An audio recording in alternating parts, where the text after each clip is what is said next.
Assalamualaikum warahmatullahi wabarakatuh. Selamat pagi anak-anak. Berjumpa lagi dengan Ibu Guru dalam video pembelajaran yang sudah kalian nantikan. Kira-kira Ibu akan membahas apa ya? Ibu kali ini akan membahas materi yang ada di atas. Nah, sebelum pembelajaran kita mulai, mari kita berdoa menurut agama dan kepercayaan masing-masing. Berdoa dimulai. Berdoa selesai.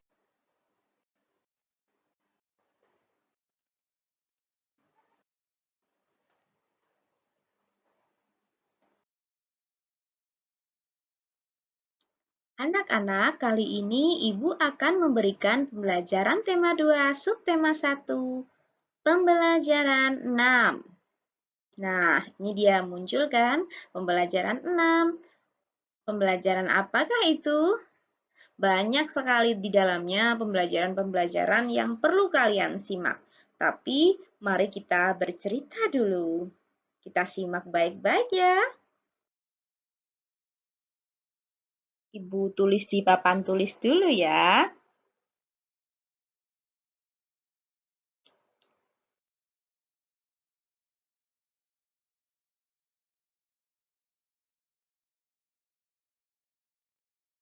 Nah, Dayu senang dengan dongeng yang menceritakan kebaikan. Kali ini Dayu membaca dongeng tentang kebaikan hati seorang petani.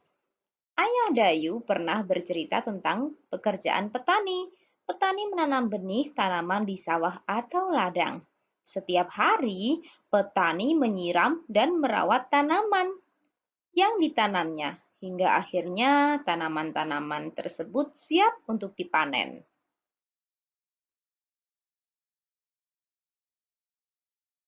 Yuk kita baca dongeng berikut ini. Setelah itu, ceritakanlah kembali dalam bentuk gambar berseri.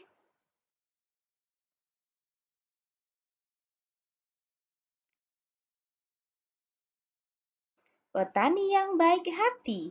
Ini adalah paragraf pertama. Suatu hari tinggallah seorang petani yang baik dan murah hati. Pada saat petani itu pergi ke sawahnya, ia menemukan seekor burung pipit yang kakinya patah. Sang petani merasa kasihan.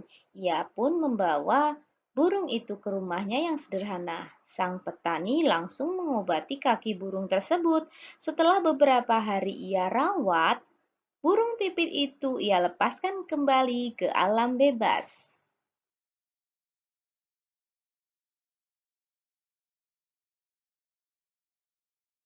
Ini adalah paragraf kedua. Beberapa hari kemudian, pada saat petani itu sedang mengairi sawah dan mencabuti rumput liar, ia didatangi oleh burung pipit kecil yang telah ia tolong. Burung itu membawa 3 buah biji semangka pada paruhnya. Ia memberikannya kepada petani itu. Setelah itu, burung itu pun pergi. Petani itu sangat berterima kasih kepada burung.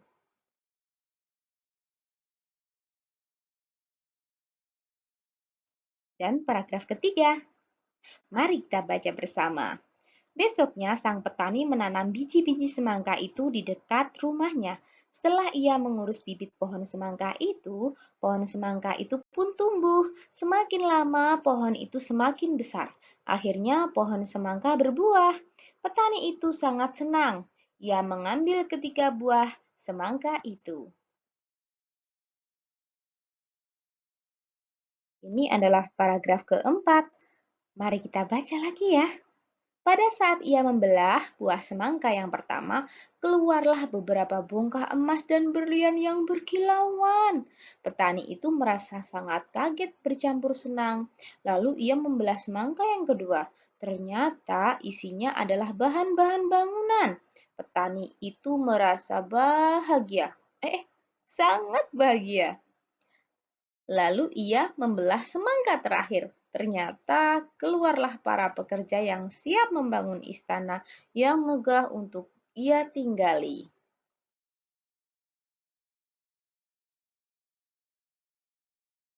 Nah, ini adalah paragraf kelima. Akhirnya, karena kebaikan dan ketulusan petani itu, sekarang ia menjadi orang yang sangat kaya raya. Ia selalu membagikan hartanya kepada orang yang kekurangan dan selalu menolong orang yang butuh pertolongannya.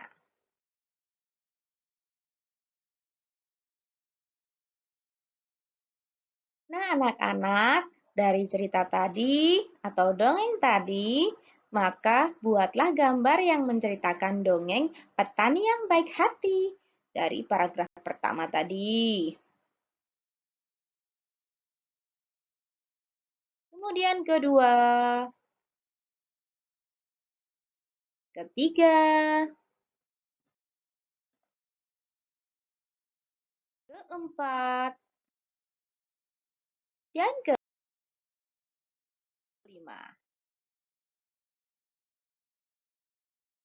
Dilanjutkan lagi, mari kita menulis ya. Tulislah pesan yang terdapat pada dongeng petani yang baik hati. Dan kolom berikutnya adalah tulislah perbuatan baik yang telah dilakukan petani yang baik hati. Cukup mudah bukan? Tetap semangat ya anak-anak. Ada juga ini, adalah tugas berdiskusi. Diskusikanlah pertanyaan di bawah ini dengan teman satu kelompokmu. Mengapa kita harus berbuat baik kepada semua makhluk hidup? Khususnya kepada tanaman. Ayo, siapa bisa? Nanti langsung kita diskusikan dengan kelompok masing-masing dan mengisikannya pada buku tugas. Kemudian gambarkanlah pengalamanmu bersikap baik kepada orang lain, khususnya saat mendoakan orang lain. Di sini tersedia kolom ya, kalian bisa menuliskan jawabannya.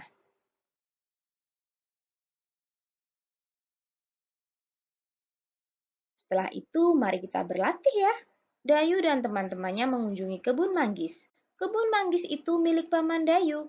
Dayu dan Siti membantu memasukkan buah manggis ke dalam karung. Karung Dayu berisi 540 manggis. Karung Siti berisi 590 manggis. Berapakah jumlah manggis dalam karung Dayu dan Siti? Adakah yang bisa menjawab? Nah, tepat sekali. Buatlah bentuk penjumlahan dengan pertukaran.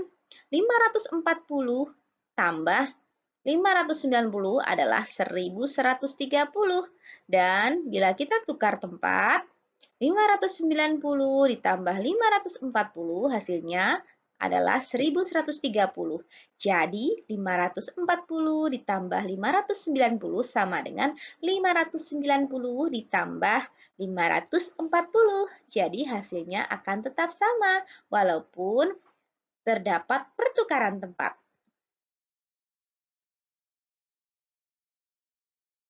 Nah, kita bantu Dayu mengerjakan latihan soal di bawah ini seperti contoh. Ada soal yang pertama, yang kedua, yang ketiga,